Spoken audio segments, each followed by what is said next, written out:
Hello friends, myself Pratik Arora. Now we will start today the lecture series of class 10 current electricity, which is now I will start today chapter number 1 electricity lecture series 2. Okay, तो current electricity जैसे कि हमारी जो chapter है electricity, ठीक है ना, इस इलेक्ट्रिसिटी चैप्टर के लिए हम लोगों को मैंने कल वीडियो जो अपलोड करी थी उसमें हमने डिस्कशन काफी कुछ कर लिया था, तो लेकिन मैंने आज कहा था कि एम मीटर वोल्ट मीटर इनके बारे में डिस्कशन करना है। तो हम लोग आज पढ़ने जा रहे हैं इलेक्ट्रिकल सिंबल्स। ये हेडिंग है हमारी इलेक्ट्रिकल सिंबल्स। इलेक्ट्रिकल सिंबल्स का मतलब क्या है कि मतलब हम लोगों के पास जो भी इलेक्ट्रिकल डिवाइसेस है उसको हम लोग जब एक इलेक्ट्रिकल सर्किट के थ्रू कनेक्ट कर देते हैं तो उनको ना हम लोग शॉर्ट एक सिंबल की तरह से डिनोट करके कनेक्ट करते हैं, ना कि ऐसे डायरेक्ट कनेक्शन नहीं लगाते। हमें जो हम लोग अपनी बुक में यूज करते हैं ना, तो वहां पे सिंबल्स यूज किए जाते हैं, ठीक है ना। तो इसकी डेफिनेशन क्या हो सकती है? It is the general method to represent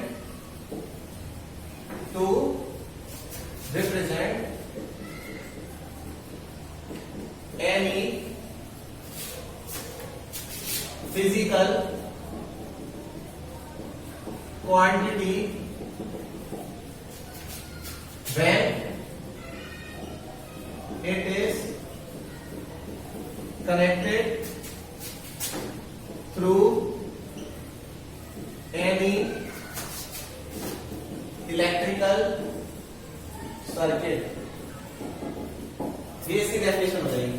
electrical symbol की डेफिनेशन ये है, एक जनरल मेथड है रिप्रेजेंट करने का किसी फिजिकल क्वांटिटी को, वो जो फिजिकल क्वांटिटी कनेक्टेड हो रही है किसी इलेक्ट्रिकल सर्किट के अंदर, जिसके अंदर हम लोग सबसे नंबर 1 अगर बात करें हम लोग ले लेते हैं एम मीटर, ठीक है। एम मीटर का जो इलेक्ट्रिकल सिंबल है वो हमारा ए होता है, ठीक है। इस तरीके से थोड़ा और अच्छे से बना देता हूं, लाइक दिस। ये एम मीटर, ये इसका इलेक्ट्रिकल सिंबल है। अच्छा, ये इसका इलेक्ट्रिकल सिंबल है, काय के काम में आता है? It is used to calculate the current through a circuit. काय के काम में आता है? सर्किट के अंदर करंट की वैल्यू को मेजर करने के काम में आता है। कैलकुलेट या फिर को मेजर, ठीक है। फिर नेक्स्ट है हमारे पास कि कैसे कनेक्शन लगता है इसका, तो it always connected in series through a circuit या in a circuit. It is always connected in series in a circuit. ये हमेशा सीरीज में लगाया जाता है, ठीक है। Second, volt meter. Volt meter का सिंबल क्या है? वोल्ट मीटर का सिंबल इस तरीके से, ठीक है। ये काय काम में आता है? It is used to measure the potential difference or we can say voltage through a circuit। ये इसकी डेफिनेशन है। अच्छा, एम मीटर जो है वो सीरीज में कनेक्ट होता है, तो वोल्ट मीटर हमारा पैरेलल में कनेक्ट होता है। तो it is connected in parallel in a circuit, ठीक है। नंबर 3 देखिए, नंबर 3 जो है हमारा वो है हमारा इलेक्ट्रिकल बल्ब। इलेक्ट्रिकल बल्ब, ठीक है। इलेक्ट्रिकल बल्ब का जो सिंबल है वो होता है इस तरीके से, लाइक दिस, ठीक है। तो इलेक्ट्रिकल बल्ब में क्या है, it consist of tungsten filament, ठीक है। नेक्स्ट बैटरी, बैटरी से पहले हम लोग पढ़ेंगे सेल को, सेल पढ़ेंगे। तो सेल कैसा होता है, पॉजिटिव नेगेटिव। सेल के अंदर हमेशा हमको दो ही टर्मिनल मिलते हैं, एक पॉजिटिव और एक नेगेटिव। तो it consist of two terminals, that is positive and negative. Last fifth, battery. Battery का मतलब क्या है, positive negative. It consist of two or more than two cells. इतना नोट डाउन कर लीजिए, फिर आगे बढ़ते हैं।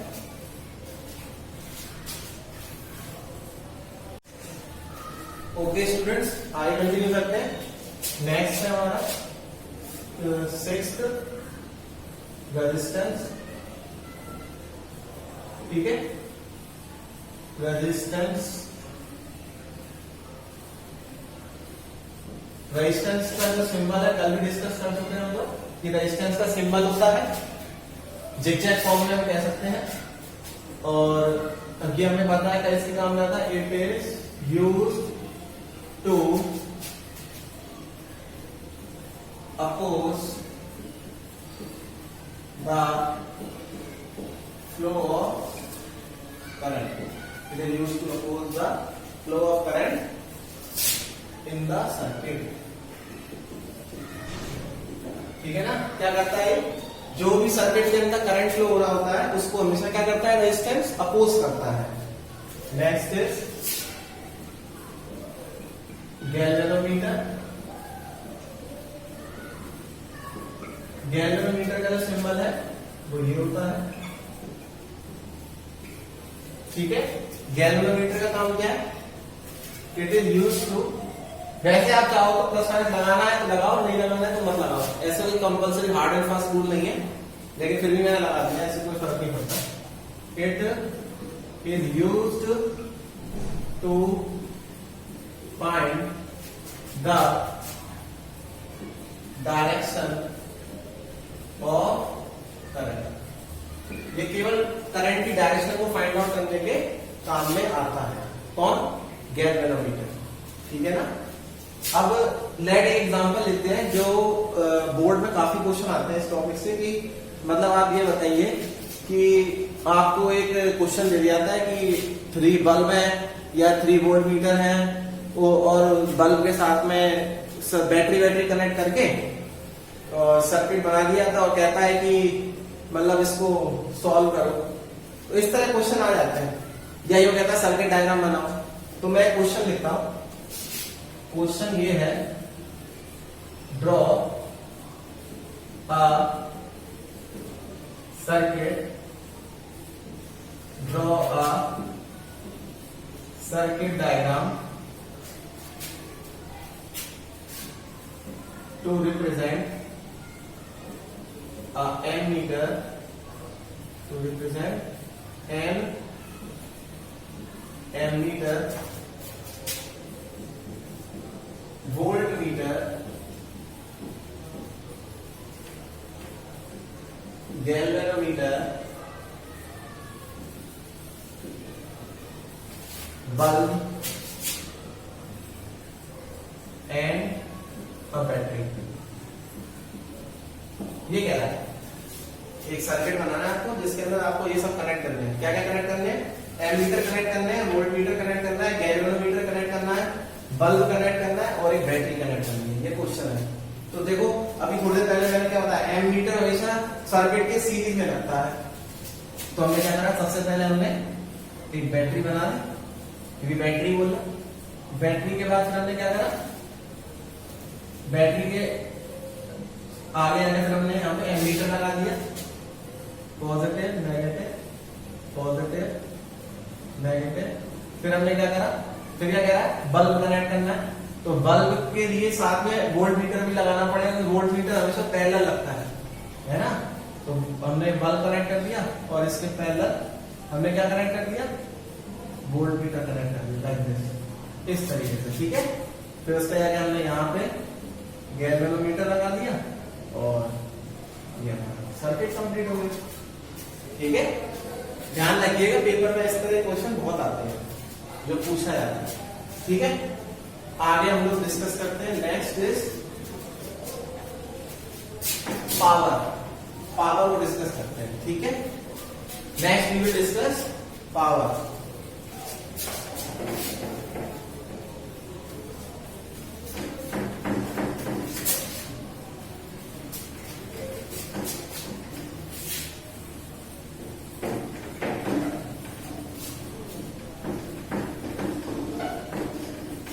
पावर क्या होती है, हेडिंग है हमारी पावर। पावर, तो पावर क्या है, the rate of doing electrical work is known as power, ठीक है। The rate of doing electrical work is known as power. तो क्या फॉर्मूला होगा, इलेक्ट्रिकल पावर का P से डिनोट करा जाएगा। फॉर्मूला है, क्या बोला इसमें, इलेक्ट्रिकल वर्क, ये बोला ना। तो इलेक्ट्रिकल वर्क डन अपॉन क्या लिखा है यहाँ पे, रेट लिखा है ना। तो रेट का मतलब है टाइम, ठीक है। तो क्या बन जाएगा हमारा formula, power is equals to W by T। अच्छा, आगे क्या, it is a scalar quantity. इसकी ऐसा यूनिट क्या है, SI unit of power is watt. Watt होती है इसकी ऐसा यूनिट, शॉर्ट में हम लोग शॉर्ट फॉर्म में ऐसे लिखते हैं W। ऐसा यूनिट इसकी वॉट है और स्केलर क्वांटिटी है, फॉर्मूला है P is equals to W upon T। ये रख, ये इसका फॉर्मूला है, ठीक है। आगे अब पावर के जो है हमें डिफरेंट तीन फॉर्मूले और देखने पड़ेंगे। एक फॉर्मूला तो है ही है, तो देखते हैं डिफरेंट फॉर्मूले ऑफ इलेक्ट्रिक पावर, जिसमें सबसे पहला फॉर्मूला है जो हमने अभी देख लिया, P is equals to W upon T। दूसरा फॉर्मूला हम करने जा रहे हैं, तो उसके लिए हम लोग क्या करेंगे, जैसे क्वेश्चन नंबर 1 मान लीजिए आप लोग, जिसे हमारा क्वेश्चन नंबर 1 हमें पता है from electric potential, from electric potential V is equals to W upon Q, cross multiply करा दो, W की वैल्यू क्या जाएगी, V into Q। This is equation number 2। Put the value of equation 2 in equation number 1. We get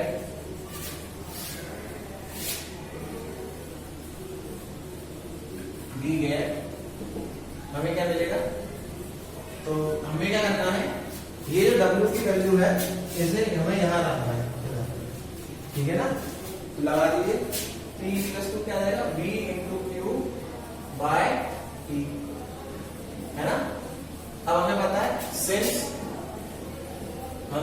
होता है electric current I जो कि Q/T होता है। तो जरा बताइए Q/T क्या हो जाएगा? Q/T is nothing but I, तो P is equals to V into I। ठीक है, ये हमारा फॉर्मूला हो गया दूसरा तैयार। बहुत इंपॉर्टेंट फॉर्मूला है, बहुत इंपॉर्टेंट। तीसरा देखो, from Ohm's law V is equals to IR, ये V की वैल्यू यहां पुट कर दो, तो क्या आ जाएगी? P is equals to IR into I, तो हमारा क्या आंसर आ जाएगा? I²R। This is our third formula. ठीक है, फोर्थ देखते हैं।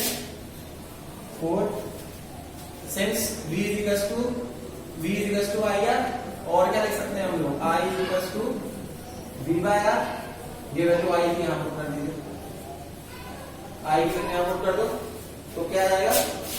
P is equals to I के पुट करो V/R का स्क्वायर इंटू R, कितना हो जाएगा? V² upon R² into R, एक R से R गया तो V²/R। This is our fourth formula. ये चार फॉर्मूले बहुत बहुत बहुत इंपॉर्टेंट है, जो आपको ये ध्यान रखने हैं। इसे नोट डाउन कर लीजिए स्टूडेंट्स। अभी इस हेडिंग को बताने से पहले मैं एक इंपॉर्टेंट हेडिंग बताता हूं, जो कि हेडिंग है हमारी इलेक्ट्रिकल एनर्जी। इलेक्ट्रिकल एनर्जी को हम लोग डबल से डिनोट करते हैं। ठीक है, क्या इसकी डेफिनेशन है? The rate of consumption of any electrical appliances. Electrical appliances का मतलब यहां पे बच्चों ये है कि जैसे कि हमारा कूलर, फ्रीज, रेफ्रिजरेटर, ये सब होते हैं ना।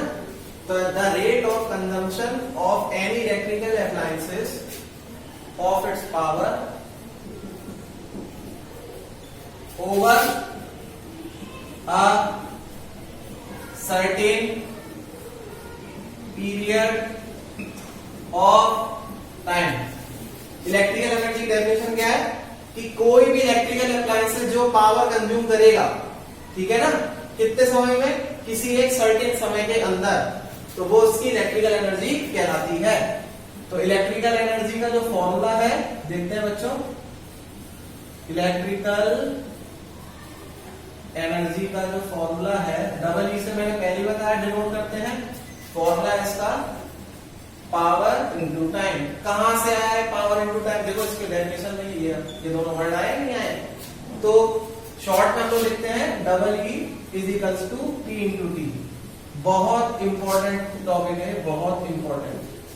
ठीक है ना, वेरी वेरी इंपॉर्टेंट टॉपिक। अच्छा, इसमें ध्यान रखने वाली बात ये है, जो ऐसा यूनिट हमको लेनी है वो क्या लेनी है? पावर की जो ऐसा यूनिट, वैसे तो हम लोग वॉट कहते रहते हैं, लेकिन यहाँ पे जो है वॉट की जगह हम लोग लेंगे किलो वॉट, और टाइम को लेंगे हम लोग आर। तो हम लोग शॉर्ट में कैसे लेंगे? आर को ऐसे लिखते, यहाँ केवल एच से लिखा जाएगा। ठीक है ना, यही होगा ऐसे, के स्मॉल डब्ल्यू बड़ा एच। देखिएगा इसे हम लोग कैसे लिख रहे हैं, हमें पता है ये इसकी ऐसा यूनिट जो है वो क्या है? 1 किलोवाट आर है। इस 1 किलोवाट आर को खोलने जा रहे हैं, तो पहले किलोवाट को चेंज किया तो कितना हो जाएगा? किलोवाट 1000 वॉट हो जाएगा। ठीक है ना, और आर को खोला तो 3600 सेकेंड हो जाएगा। ठीक है, तो 1 किलोवाट आर, जरा इसका इसके साथ मल्टीप्लाई कराएंगे तो 36 और जीरो कितनी है हमारे पास? 1 2 3 4 5, 1 2 3 4 5, और क्या आ जाएगा? What into second. तो ये कितना हो जाएगा? 3.6 इंटू 10⁶, और what into second is nothing but joule. ये याद रखना है आप लोगों को। ये कैसे आया जूल? देखो जरा समझो। Power is equals to work done upon time, cross multiply करा दो। वर्क डन किसके बराबर हो जाएगा? Power into time. पावर मतलब वॉट, टाइम का मतलब सेकंड, और ये जो वर्क है इसकी जूल। तो ये यहां से है। ठीक है, ध्यान रखना इस चीज को, बहुत इंपॉर्टेंट है ये दोनों फॉर्मूले, और ये काफी बार पूछा गया है। अब स्टूडेंट्स हम लोग आगे बढ़ते हैं। Advantages and disadvantages of parallel over series connection. ये क्या क्या एडवांटेजेस और डिसएडवांटेजेस हो सकते हैं पैरेलल सर्किट के सीरीज कनेक्शन के रिस्पेक्ट में। देखो, जब हम बात करते हैं, ये पेपर में ये भी बहुत इंपॉर्टेंट है, ये भी पूछा गया है। जैसे कि अगर मैं बात करूं, अगर हम लोग पैरेलल कनेक्शन की बात करते हैं, है ना, तो पैरेलल कनेक्शन में क्या होता है कि जितने भी हमारे इलेक्ट्रिकल अप्लायंसेस होते हैं, उन इलेक्ट्रिकल अप्लायंसेस को इंडिविजुअल अपना स्विच मिलता है ना। तो नंबर 1 पॉइंट क्या है, every electrical appliances which are connected have their own individual switch। ठीक है, इंडिविजुअल उनको क्या मिलता है, अपना अपना स्विच मिलता है। लेकिन यही मैं अगर बात करूं सीरीज में, तो इसका पहला पॉइंट क्या हो जाएगा, all electrical appliances have a common switch. इन सब में स्विच जो होता है वो कैसा होता है, कॉमन होता है। किसमें, सीरीज कनेक्शन में। ठीक है, दूसरा पॉइंट क्या है, here every appliances gets same amount of voltage। ठीक है, but different amount of current. यहां पर हर एक इलेक्ट्रिकल अप्लायंसेस के लिए करंट डिफरेंट होता है, लेकिन वोल्टेज सारे एक एक अप्लायंसेस के लिए सेम होती है। तो यहां पे क्या हो जाएगा, second point, all electrical appliances have equal, या इनको have से लिख देते हैं, gets equal amount of current but different amount of voltage. ये दूसरा पॉइंट हो गया। तीसरा पॉइंट देखिए, थर्ड पॉइंट, एवरी, नहीं इसको थर्ड को ऐसे लिखते हैं, if any of the appliances stop working, then other appliances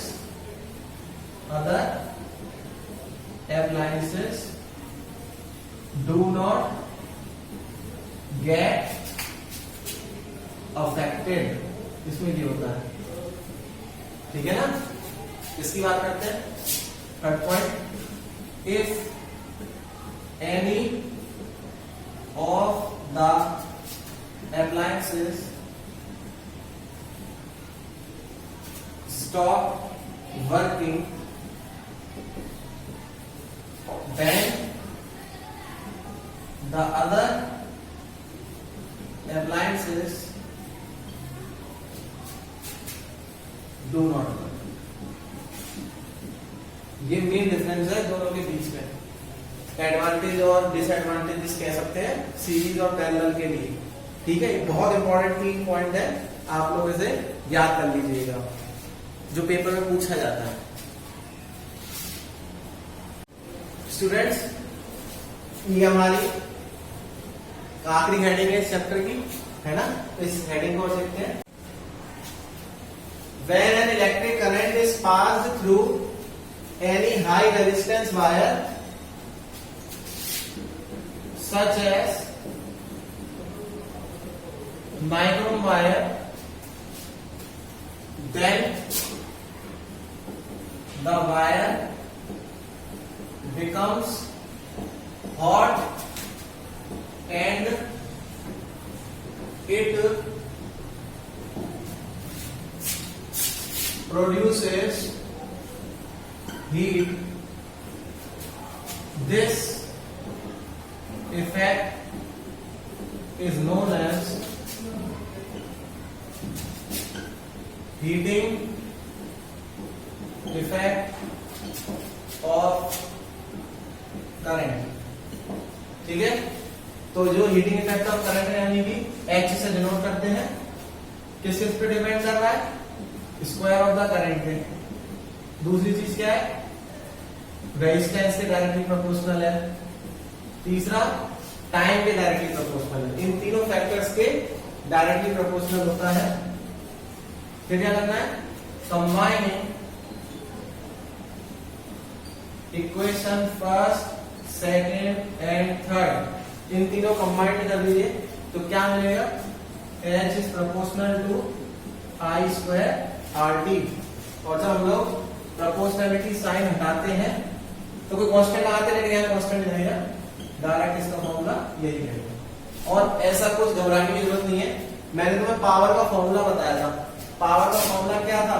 एक निकल के आया था I स्क्वायर R, और हीटिंग इफेक्ट, क्योंकि ये हीटिंग इफेक्ट है हीट, और हीट की ऐसा यूनिट क्या होती है? Joule.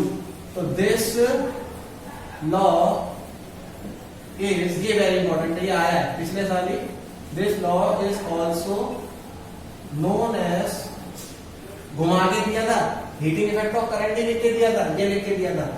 This law is also known as Joule's law of heating. तो स्टूडेंट्स, हमारी क्लास ओवर होती है, और अब मेरी रिक्वेस्ट आपसे ये है, आप इस चैप्टर को याद करना स्टार्ट कर दें। मैंने पूरा चैप्टर आपको करा दिया है, पहला वाला। इसी तरह से मैं डेली अपलोड करता रहूंगा वीडियोस, और लेक्चर सीरीज के थ्रू हम लोग खत्म करेंगे क्लास 10 की पूरे लेक्चर। और दूसरी बात ये है, सब्सक्राइब करें मेरे चैनल को, लाइक करें और शेयर करें अपने फ्रेंड्स के साथ, ताकि वो भी कुछ गेन कर सकें इस नॉलेज को, और उन्हें भी कुछ फायदा पहुंचे, है ना? Thank you. और मेरे चैनल का नाम है स्टडी विद फिजिकल अकेडमी, जो कि आप इस समय देख रहे हैं वीडियो, अपने दोस्तों के साथ शेयर करें। Stay home, stay safe, take care all of you. Thank you.